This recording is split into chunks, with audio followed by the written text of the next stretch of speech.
सबसे पहले तो फैकल्टी ऑफ लॉ ने 100 वर्ष पूरे किए, आपको बहुत बहुत बधाई। और भारत के संविधान ने 75 वर्ष पूरे किए और पूरे होने वाले हैं, उस 75 वर्ष होने वाले हैं, उसके लिए भी आप सबको बधाई। और तीसरी बधाई तो इसलिए कि आप तो संविधान से भी पुराने हैं, आप तो संविधान से भी पुराने हैं, 25 वर्ष पुराने हैं। तो आपने संविधान में जिन लोगों ने बनाने में योगदान किया होगा, उसकी कहीं ना कहीं फाउंडेशन में दिल्ली यूनिवर्सिटी की समझ भी लगी होगी, फैकल्टी ऑफ लॉ की समझ भी लगी होगी, उसके लिए भी आप सबको बहुत बहुत बधाई।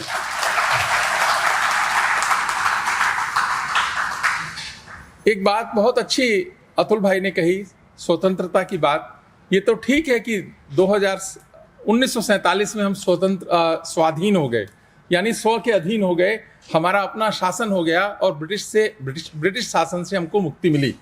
लेकिन जहां तक स्वतंत्रता की बात है, अपने तंत्र को विकसित करने की बात है, उस पर पहले 60-70 साल बहुत काम हुआ नहीं, बहुत किसी ने सोचा नहीं।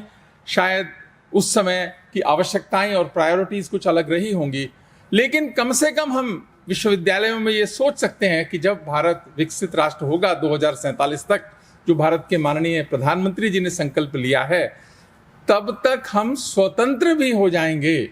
तो ये जो 100 वर्ष का हमारा अभियान था, स्वाधीनता से स्वतंत्रता की तरफ, तो स्वतंत्र भी हो जाएंगे, ये एक बहुत आवश्यक है। इसी कारण से आज जो ये कॉन्फ्रेंस ऑर्गेनाइज हुई कि भारतीय ज्ञान परंपरा का लीगल एजुकेशन में समावेश,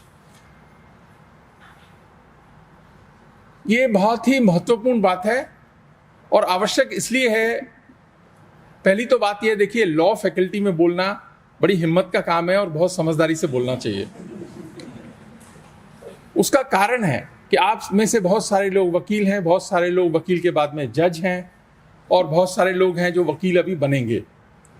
लेकिन ये सारे का सारा जो स्पेक्ट्रम है ना, इसके कॉन्फिडेंस को मैं बधाई देता हूं। पहले तो क्यों कॉन्फिडेंस को आपके बधाई देता हूं? आप वो लोग हैं जिनसे पुलिस वाले भी डरते हैं। अगर पुलिस वाले किसी से डरते हैं तो वकीलों से डरते हैं। मानते हैं आप ये बात? पर पुलिस वाले मानते हैं, आप मानते हैं कि नहीं मानते? पुलिस वालों से जब बात होती है वो कहते हैं हम केवल वकीलों से डरते हैं। अगर वकीलों से डरते हैं तो पुलिस वाले, जिससे सारा समाज डरता है, एक सिविलाइज माइंड अगर किसी से डरता है तो पुलिस वाले से डरता है। मेरे कमरे में यदि कोई पुलिस वाला आ जाए तो मुझे भय लगेगा। वाइस चांसलर होने के बाद और बात है, कई कारणों से आते हैं वो, पर यदि एक साधारण एक नागरिक के कमरे में पुलिस वाला आ जाए तो उसको डर लगेगी, क्या हो गया। लेकिन वकील नहीं डरते। पुलिस वाले भी वकीलों के कमरों में घुसने से डरते हैं। तो आपके कॉन्फिडेंस को मैं दाद देता हूं पहले तो, कि आपने ऐसी रेपुटेशन बनाई है। आप कानून जानते हैं, कानून की व्याख्या भी जानते हैं, और जब ये संविधान देश का बना होगा तो आप जैसे बहुत लोगों ने इसमें अपना अपना योगदान किया, और भारत के लोगों ने बड़ी श्रद्धा से संविधान को माना और 75 वर्ष में प्रैक्टिस भी किया। संविधान के प्रति जो आदर का भाव भारत में है, ऐसा बहुत सारे देशों में नहीं भी है। ये एक हमारी बहुत उपलब्धि है 75 वर्ष की, कि एक श्रद्धा का भाव भारतीय समाज में अपने संविधान के लिए है। अब बात आती है कि भारतीय ज्ञान परंपरा की, कि अगर उसका समावेश होना है तो लीगल एजुकेशन में कैसे उसका समावेश भारतीय ज्ञान परंपरा का हो सकता है। आप सब मानते हैं, हम सब, कि 8000 वर्ष से ज्यादा पुरानी भारत की सभ्यता है, और भारत की सभ्यता श्रेष्ठ सभ्यता रही। इसमें कोई मनों में किसी के भी द्वंद्व नहीं होना चाहिए कि श्रेष्ठ सभ्यता रही। और श्रेष्ठ सभ्यता तभी हो सकती है जब वहां पे श्रेष्ठ न्याय व्यवस्था हो। अगर श्रेष्ठ न्याय व्यवस्था नहीं होगी तो श्रेष्ठ सामाजिक व्यवस्था हो नहीं सकती है। और हमारा भारत का समाज तो धर्म आधारित समाज रहा है, वो न्याय से ही संभव है।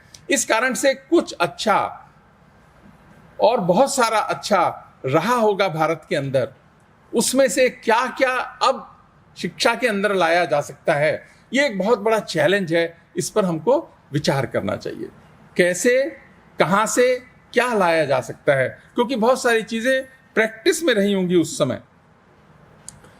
जब अतुल भाई ने योग की बात की, बहुत सही बात है कि योग शरीर, मन, आत्मा और भावना को संतुलित करता है, मन को अच्छा करता है, तन को अच्छा करता है, जिससे हम अच्छा काम कर सकें। ये योग का एक दृष्टिकोण है, पर भगवान कृष्ण ने गीता में योग को दूसरी तरह से बताया, और वो भी भारतीय ज्ञान परंपरा की बात है, जब भगवान ने कहा कि योगः कर्मसु कौशलम।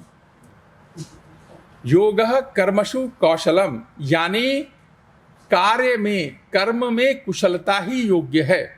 यदि आप प्राध्यापक हैं तो आपका बहुत बड़ा योग जो है अच्छे से कक्षा लेना है। आप प्राध्यापक हैं तो आपको ज्ञान का सृजन करना है। आप अध्यापक हैं तो आपके जीवन से आपके विद्यार्थियों को प्रेरणा मिलनी चाहिए। ये आपके लिए योग जरूर है।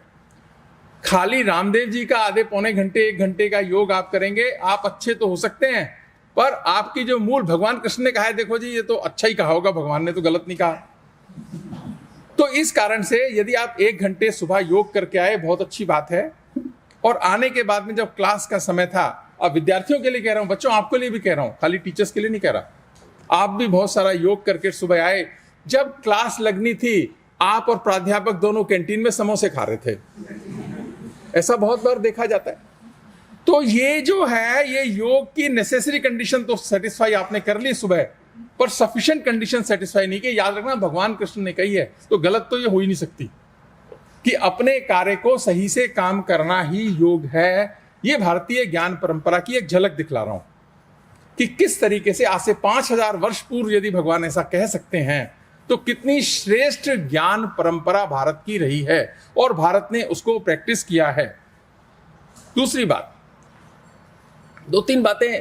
अभी क्या है कि भारत में ऐसा माना जाता है, कहा जाता है कि बहुत सारे क्षेत्रों में लीडरशिप का क्राइसिस है। अगर अब इस काम को भी करना है कि ज्ञान परंपरा से विधि शिक्षा में कैसे समावेश हो, उसके लिए लीडरशिप चाहिए। काम करने वाले भी चाहिए और उसको इंप्लीमेंट करने वाले भी चाहिए, और उनमें साहस भी चाहिए इस बात के लिए। और अगर भारत के बहुत सारे क्षेत्रों में उसका क्राइसिस नजर आता है, तो क्या है, उसके कुछ फंडामेंटल प्रिंसिपल्स हैं।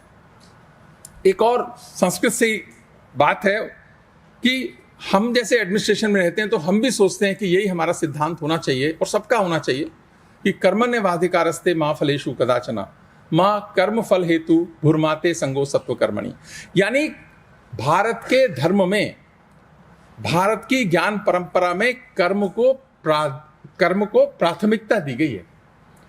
इसमें क्या कहा, कर्मण्येवाधिकारस्तु मा फलेषु, कि कर्म करने पर हमारा अधिकार है, हमको करना ही चाहिए, लेकिन उसमें से अपना फल नहीं ढूंढना चाहिए। मेरा इसमें क्या फायदा होगा ये नहीं ढूंढना चाहिए।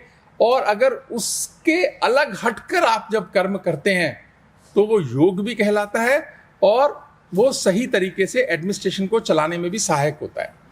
अगर हम अपना फायदा उसमें देखें कि मुझे ये फायदा होगा इसलिए मैं ये काम करूंगा, थोड़े समय तो चल सकता है, लेकिन पूरे समाज को, देश को और इंस्टीट्यूशंस का उससे भला होता नहीं है।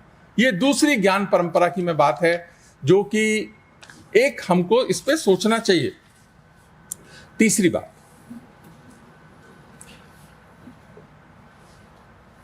एक संस्कृत में और कहा गया, शिक्षा से जुड़ी हुई चीजें, देखिए 3 शब्द हैं ये, विद्या, धर्म, विद्या, धर्म, संस्कार। अभी मैं उस पर आता हूं। क्या कहा आपने, सबने सुना होगा, विद्या ददाति विनयम, विनयम याति पात्रताम, पात्रताम धर्मा प्रोन्ति, धनात् धर्म तथा सुखम। ये भारत की ज्ञान की परंपरा है। मतलब इसमें क्या कि पहले तो विद्या से विनम्रता आनी चाहिए, और हो क्या रहा है कि जिसको विद्या आई और प्रीमियर इंस्टीट्यूशन से विद्या आ गई, उसको अहंकार आ गया और वो अपने सामने किसी को कुछ समझता ही नहीं है। अहंकार से कैसे बचा जाए? यदि विद्या से आप में विनम्रता नहीं आ रही है तो विद्या लेने में कोई कमी तो कहीं रह गई। ये बहुत ध्यान, और दिल्ली विश्वविद्यालय के बच्चों को भी ध्यान करने की आवश्यकता है। और उस विनय से, विनम्रता से आप योग्य बनते हैं उसके लिए। जब आप योग्य बनते हैं तो आपको धन आता है, और धन से आप धर्म का काम करते हैं, और धर्म से सुख आता है। ये एक सीक्वेंस है पूरा का पूरा। कितनी बड़ी बात है। इसको प्रैक्टिस करना इतना आसान भी नहीं है, क्योंकि हम तो सोचते हैं पहले सबसे पहले धन कमा लें। जब धन कमा लेंगे तो थोड़ी धर्म की बात भी कर लेंगे, और थोड़ी सी धर्म की बात करेंगे तो सोचेंगे कि बहुत सारा सुख हमको आ गया। लेकिन सही संदर्भ में व्याख्या करके, अभी मैं लीगल एजुकेशन पे आता हूं, ये तो ठीक है कि अभी जो हमारा मॉडर्न लीगल एजुकेशन सिस्टम है ये ब्रिटिश कॉमन लॉ सिस्टम से आधारित है। सही भी है कि उन्होंने राज्य किया, इसमें उनको कसूरवार ठहराना आसान है, लेकिन उससे कुछ निकलेगा नहीं। कारण क्या था? उनका शासन था, उनकी व्यवस्थाएं थी भारत के हिसाब से, क्योंकि हम गुलाम थे उनके। उन्होंने भारत के हिसाब से उसको थोड़ा फेरबदल करके भारत में लागू किया। पर आज तो स्वाधीन हम हो गए, 75 वर्ष आज़ादी अभी भारत ने मनाई, सबने मनाई। तो अब अगर हम अपने कानून, अपनी व्यवस्थाओं का निर्माण नहीं करेंगे तो कोई और तो करके हमको देगा नहीं। और ये 5000, 8000, 10,000 साल पुरानी सभ्यता, इसको अपने हिसाब से उसको बनाने का प्रयास करना चाहिए, और वो आवश्यक भी है कि हमको इस पे जाना चाहिए। अभी मैं एक देख रहा था, आदरणीय अतुल भाई का पास एक ध्येय वाक्य बहुत अच्छा था, माँ मातृभूमि मातृभाषा का कोई विकल्प नहीं है। माँ मातृभूमि और मातृभाषा का कोई विकल्प नहीं है। ऐसी बातें भारत की शिक्षा में, शिक्षा के तंत्र में, करिकुलम में, क्लासरूम में तो कभी हुई नहीं, क्योंकि पहले जैसा मिला हमने वैसा आगे बढ़े। हो सकता है कि और बहुत प्रायोरिटीज थी देश के अंदर, इस पे ध्यान न दिया गया होता, लेकिन आज तो राइट समय है, सब कंट्रोल में है। आज भारत को बहुत ध्यान से, समझ से इसको इम्प्लीमेंट करने की तरफ सोचना चाहिए। अभी 3 नए लॉ आए। इंडियन पीनल कोड रिप्लेस हो गया भारतीय न्याय संहिता 2023, भारत, और the criminal procedure code 1973 replace हो गया भारतीय नागरिक सुरक्षा, और the Indian evidence act replace हो गया भारतीय साक्ष्य अधिनियम, और ये 1 जुलाई 2024 से लागू हो जाएंगे। तो हमारे सामने सबसे पहले जो विश्वविद्यालय के सामने चैलेंज है कि जब ये 1 जुलाई 2024 से लागू हो जाएंगे तो आपको अपना करिकुलम बदलना चाहिए। मैं पुष्प कुमार जी से रिक्वेस्ट करूंगा कि आप तो 5 साल के लॉ को देख रहे हैं, आप डीन मैडम के साथ मिलके पहले तो 5 साल वाले में इमीडिएटली लागू कीजिए इसको, क्योंकि उसका करिकुलम तो अभी बन रहा है। इसको इमीडिएटली ये सारा इसमें आना चाहिए, समावेश कीजिए 5 साल वाले में। रह गया जो हम अपना जो लॉ चलाते हैं 3 साल का हमारा पुराना, उसके लिए भी मैं डीन मैडम से रिक्वेस्ट करूंगा कि इनका समावेश कीजिए। और ये जो अब सत्र नया शुरू होगा, इसमें जो हम एडमिशन करेंगे उन बच्चों को ये तीनों नए कानून हमको पढ़ाने चाहिए, क्योंकि जब 24 से लागू हो गए, जो देश में लागू हो गए वही तो बच्चों को पढ़ाने चाहिए। एक तो ये कि क्या क्या नया लागू होगा वो एक अलग विषय है, पर जो हो गया उसको पढ़ाने के लिए करिकुलम में चेंजेस लेने चाहिए, और इस 24-25 एकेडमिक सेशन से हम इसको लागू करें। और जब हम ज्ञान परंपरा की बात करते हैं, देखिए वो सब्जेक्ट, बच्चा यदि पिताजी से कहे कि आपका मेरा अधिकार है कि आप मुझे 5,000 रुपये महीना दोगे, बाप की आंख से आंसू नहीं निकलेंगे तो क्या होगा? वो चाहे 5,000 दे दे, 8,000 दे दे, अपनी ताकत से ज्यादा माँ बाप बच्चों के लिए करते हैं। पर अगर आप माँ बाप को ये कहो कि ये मेरा अधिकार है, आपको देना है, इसमें आपका कुछ नहीं है, मेरा अधिकार है ये, आप सोचिए क्या वातावरण निर्माण होगा घर का। घर के वातावरण से तो हम चिंतित होते हैं, जब देश में ये वातावरण हम बनाते हैं तो चिंता नहीं करते इस बात की। ये एक सोचने की बात है। इस कारण से जो अधिकार बेस्ड मामला है, चाहे उसका आउटपुट लगभग एक हो, लेकिन भावना अलग हो जाती है। हमको इसको बनाना चाहिए duty based system. Now duty based system, मेरे क्या कर्तव्य हैं, आप में विनम्रता रहेगी, आप एक रिस्पॉन्सिबल सिटीजन बनेंगे, रिस्पॉन्सिबिलिटी का भाव आएगा, ये बहुत आवश्यक है। इसी कारण से जो सेल्फ सेंटर्ड अप्रोच है, अभी क्या हुआ है आज़ादी के 75 साल की उपलब्धि यदि मैं कहूं तो एक उपलब्धि बहुत है कि भारत में अपनी चिंता करने वाले लोग बढ़ गए, देश की चिंता करने वाले लोग कम हो गए, और बहुत कम हो गए। सबको लगता है कि मेरा हित क्या है, मेरा हित क्या है, मेरे ज़्यादा से ज़्यादा मेरे दोस्त का, परिवार का हित क्या है। जनहित की जो बात है वो नारों में तो है, व्यवहार में नहीं नजर आती, क्योंकि हमारे माइंड कंडीशन हो गए इसी तरह से अपने हित को देखने के लिए। इसी कारण से self centre right based approach से हमको society centre duty based approach की तरफ जाना है। यानी जन कल्याण, सबके कल्याण की भावना से कर्तव्य बेस्ड लॉज बने। क्या भारतीय ज्ञान परंपरा से इसमें लाया जा सकता है कि ये भाव का निर्माण ही ना हो, ये मेरा अधिकार है। देखो, अधिकार अपनापन निकाल देता है, विनम्रता निकाल देता है, बहुत सारी समझ भी निकाल देता है, और आपकी, मैं तो कहता हूं, रैशनैलिटी भी निकाल देता है। इस कारण से ये एक बहुत ही सीरियस विषय है। फैकल्टी ऑफ लॉ के टीचर्स से मेरा अनुरोध है कि आप इसको कट कॉपी पेस्ट करने की बजाय, सिर्फ उसको संस्कृत से इंग्लिश और हिंदी में ट्रांसलेशन करने की बजाय, उसके भाव को करिकुलम में लाने का प्रयास करें। मुश्किल काम है, लेकिन थोड़ा भी करेंगे ना तो देश उसको फॉलो करेगा, और शायद आने वाली पीढ़ियों के लिए, हमारे लिए, देश के लिए बहुत अच्छा होगा ये। और कैसे हम अपने तंत्र को विकसित करने में इसमें कर सकते हैं, और इस पर भी रिसर्च करनी चाहिए। जब हम कहते हैं धर्म है, तो धर्म का मतलब क्या, इस पर एक रिसर्च करनी चाहिए फैकल्टी को। और क्योंकि देखिए, अब राजा का धर्म क्या है। अब हम कहते हैं कि करुणा का भाव सब में होना चाहिए, विनम्रता हमें रखनी चाहिए, बहुत अच्छी बात है, लेकिन राजा में दोनों गुण तो होने चाहिए। लेकिन राजा का कर्तव्य है सीमाओं की सुरक्षा। अगर कोई राजा अपनी सीमाओं की सुरक्षा नहीं रख सकता तो राजा बनने के योग्य वो है नहीं। और शत्रु को माफ करने की भारत ने जितनी बड़ी कीमत चुकाई है, वो भारतीय ज्ञान परंपरा भी उसमें कहीं ना कहीं अपना रोल प्ले कर गई, कि हमने मने से बना दिया शत्रु को माफ करना। शत्रु ने आके हमारे पास आए और माफी मांग ली, हमने माफ कर दिया। देखिए, ये धर्म की बात, ज्ञान की बात देश के अंदर, देश के नागरिकों के लिए और सज्जनों के लिए है। दुष्टों को की दुष्टता को उन इंस्ट्रूमेंट से नहीं निपटा जा सकता। पृथ्वीराज चौहान की एक गलती, पृथ्वीराज चौहान की एक गलती ने सदियों तक कीमत चुकाई है उसकी। एक गलती पृथ्वीराज चौहान की और सदियों तक उसकी कीमत देश ने चुकाई है, समाज ने चुकाई है, भारत के समाज ने चुकाई है। तो राजा का जो धर्म है वो क्या धर्म है? अगर भारत के प्रधानमंत्री का क्या धर्म है? क्या वो सीमाओं की सुरक्षा से कोई कॉम्प्रोमाइज कर सकते हैं? अगर करते हैं तो वो अपने धर्म से चूकते हैं। करुणा किसके साथ? तो इसलिए इस पे रिसर्च करने की आवश्यकता है। जो अतुल भाई ने कहा बहुत अच्छा कि एक भारतीय ज्ञान परंपरा का सेंटर बने। तो अभी क्या है, लॉ के अंदर लॉ से रिलेटेड काम होंगे, साइकोलॉजी वाले अपना करेंगे, फिलॉसफी वाले अपना करेंगे। तो विद इन डिपार्टमेंट ये यूनिट क्रिएट होने चाहिए, रादर एक centralize unit, within department उस पर काम हो। दूसरा, भारत में कर्म को बहुत प्रधानता दी गई। तो कर्म की जो बात है, मैंने कर्मण्येवाधिकारस्तु भी और भगवान का भी बता दिया कृष्ण ने क्या कहा। तो कर्म, और एक और शब्द है जो बहुत कई बार भ्रमित हो जाते हैं, अहिंसा। इस पर भी रिसर्च होनी चाहिए, क्योंकि जब लीगल सिस्टम का सिस्टम डिजाइन होगा तो अहिंसा का मतलब क्या और किसके लिए अहिंसा, कितनी अहिंसा, कहां तक अहिंसा, इस पर भी विचार करने की आवश्यकता है।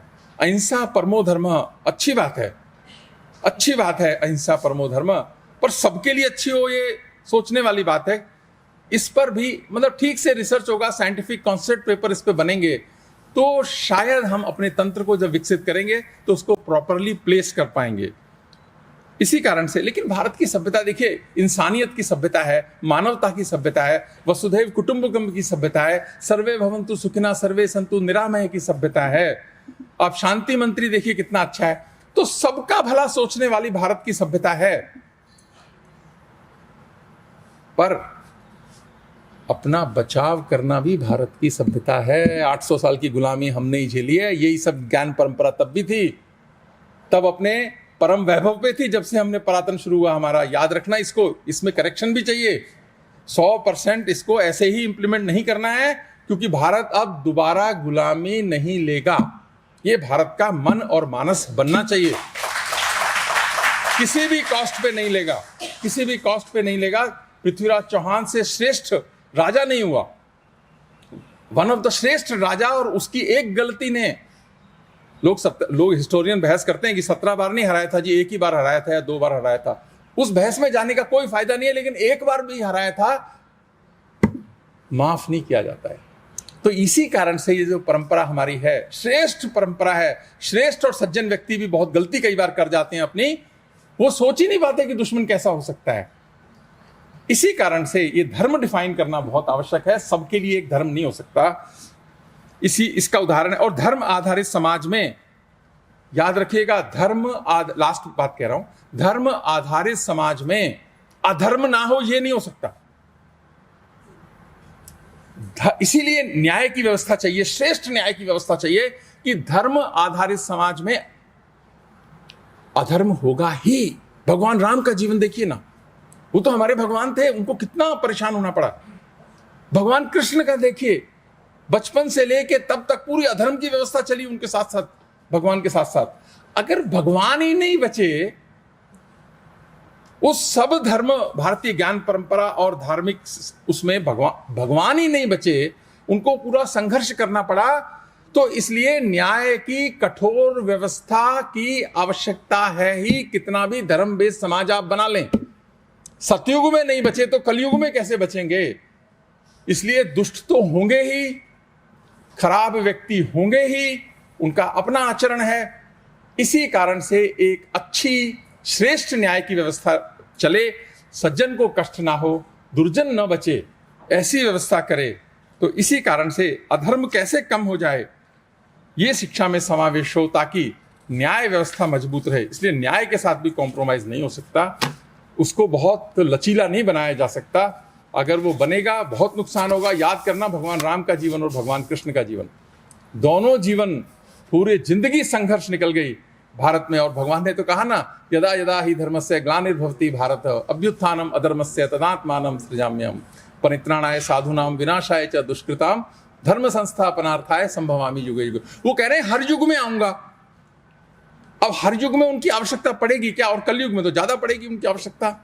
उनकी आवश्यकता ना पड़े, इस कारण से वकीलों की बड़ी जिम्मेदारी है, आपकी न्याय व्यवस्था की जिम्मेदारी है कि समाज इतना खराब ना हो जाए कि भगवान को ही आना पड़ जाए यहाँ पे वापस। तो इस कारण से आप अपनी जिम्मेदारी समझें और प्राध्यापक भी समझें, अपने अपने धर्म को भी निभाएं और जो हमारा काम है उसको अच्छे से करें और एक श्रेष्ठ करिकुलम डिजाइन करें। और करिकुलम डिजाइन भी हो जाएगा, उसको सही तरीके से इंप्लीमेंट भी करें, ऐसा मन तैयार करें। यही हमारा काम है, यही देश हमसे अपेक्षा करता है। 25 वर्ष का समय है, हमको बहुत अच्छे से करना है ताकि अपना तंत्र सही से विकसित हो पाए और हम एक श्रेष्ठ सिस्टम्स देश के लिए करें और देश भी उसको धीरे धीरे फॉलो करेंगे। उसके बाद अच्छी चीज़ को दुनिया फॉलो करती है। मैं फैकल्टी ऑफ लॉ और डीन मैडम का बहुत बहुत आभार। मैडम एक अच्छा काम करिए, देश आपसे अपेक्षा रखता है। बहुत बहुत आभार।